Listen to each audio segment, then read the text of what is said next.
안녕하세요. 저번 시간엔 나의 삶을 파괴시키는 나르시시스트의 7가지 성향에 대해서 알아보았는데요.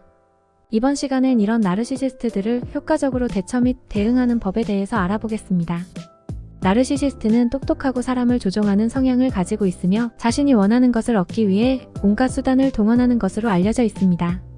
그들의 조종적인 성향과 온갖 전략들 때문에 상대방은 자신감을 잃고 권력에 휘둘리거나 감정적으로 소모될 수 있습니다.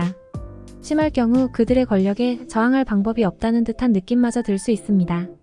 그래서 이번 시간엔 나르시시스트를 지혜롭게 대처할 수 있는 7가지 방법을 안내해드리겠습니다. 첫 번째, 자신을 치유하세요. 자신이 가장 힘든 그 순간은 나르시시스트의 먹잇감이 되기 가장 좋은 타이밍입니다.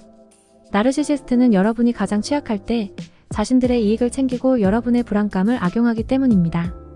그래서 육체적으로나 정신적으로 피폐해져 있는 그 순간은 섣불리 주변인들에게 하소연하는 대신 푹 자고 충분한 휴식을 취한 뒤 건강한 음식으로 잘 챙겨 먹는 등 회복하는 시간을 갖는 것이 좋습니다.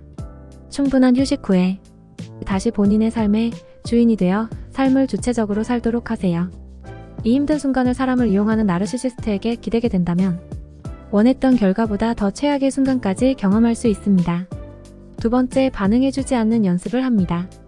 나르시시스트는 상대방으로부터 반응을 얻는 것을 좋아합니다.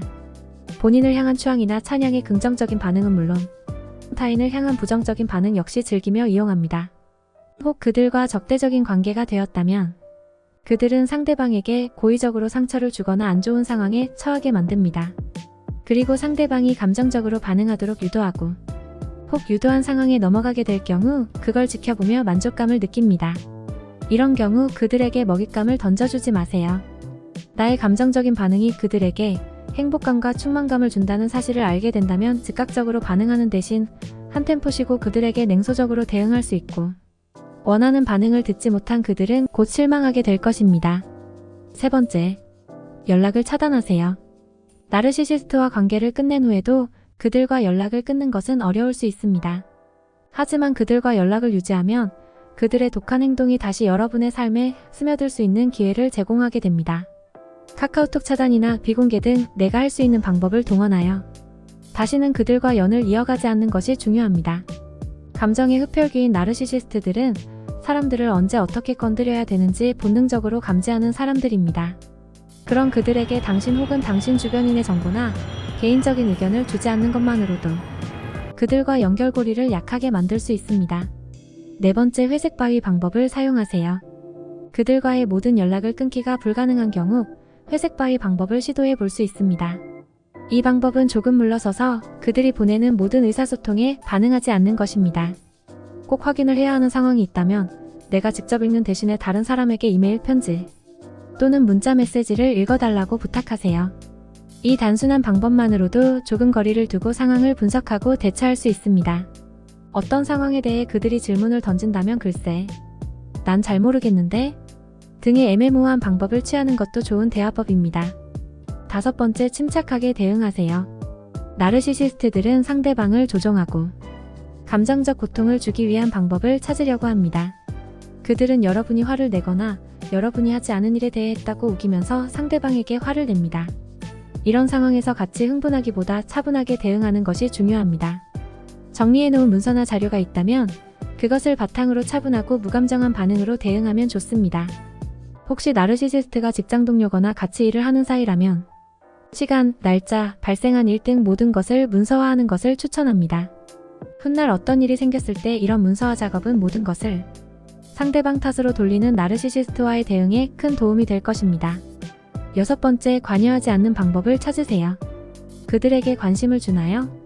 나르시시스트들은 종종 상대방으로부터 동정심을 얻기 위해 피해자 행세를 하곤 합니다. 그들에게 많은 관심을 줄수록 그들은 더 날뛰는 것을 볼 수 있습니다. 나르시시스트를 대처하는 방법 중 그들에게 관여하지 않는 방법을 찾고 내 일상에 집중하는 것이 중요합니다. 그 방법으로는 주변인들과 잘 지내기, 맛있게 음식을 먹기, 누군가와 즐겁게 통화하기 등 나르시시스트에게 전혀 영향을 받고 있지 않다는 사인을 간간히 내비추는 것입니다. 그들을 방어적으로 대하거나 똑같이 보복하려고 하는 것은 그들이 원하는 방향임을 잊지 마세요. 당신은 그들보다 우월합니다. 당신의 높은 자존감으로 당신의 감정과 상황을 지키고 그들과 똑같이 바닥 끝으로 내려가지 마세요. 7번째, 적극적으로 여러 장치를 만드세요. 주변에 나르시시스트가 있다면 혹은 가족 중에 누군가가 나르라면 삶의 질은 떨어질 수밖에 없습니다. 그럴 때는 여러 장치를 만들어두는 것이 중요합니다. 나의 체력과 감정 에너지를 지키기 위해 명상, 깊은 호흡, 불안 요소의 시각화 등 여러 가지 기법을 사용하여 스트레스를 줄이고 정신적으로 안정적인 상태를 만드는 것이 중요합니다. 그들은 변하지 않습니다. 변화시키려고 쓸데없이 많은 에너지를 쓰지 마세요. 나의 불안감을 높이고 상처 주는 말을 하며 스트레스를 전이시키려고 할 때 그들과 적당한 거리를 두고 애매모호하게 대답하며 극적인 상황을 만들지 않는 경험이 누적된다면 그들도 당신을 상처 줌으로 이득이 없다는 것을 깨닫고 인신공격을 하지 않을 것입니다. 오늘은 나르시시스트 대처법에 대해서 알아보았습니다. 이러한 대처법들은 나르시시스트와 상호작용할 때 도움이 될 수 있지만 심각한 상황이나 대인관계 문제가 있는 경우에는 전문적인 도움을 받는 것이 좋습니다. 심리상담사나 전문가와 상담하여 더 나은 대처 방법을 찾을 수 있습니다. 다음 시간에는 독이 되는 부모에 대해 알아보겠습니다. 구독, 좋아요, 알림 설정을 하시면 다음 컨텐츠가 올라왔을 때 빠르게 받아보실 수 있습니다. 시청해주셔서 감사합니다.